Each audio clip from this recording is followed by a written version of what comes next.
As a reseller, as well as purchasing subscriptions on behalf of your customers, you may also be asked to change the number of licenses available on an existing subscription. To do this, from the organization, go to the My Services menu option, open the Microsoft O365 submenu.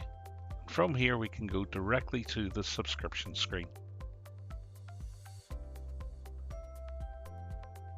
Once opened, if we locate the line which we want to change, go to the right hand side and press the Actions button, and from here press Edit. This will bring up the summary form showing us the quantity of licenses currently existing. We can enter the new amount here, either more or less.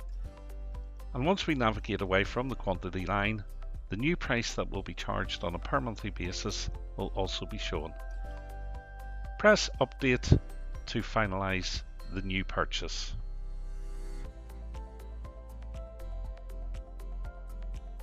Once completed, remember to hit the refresh button on the screen to bring back all the current information.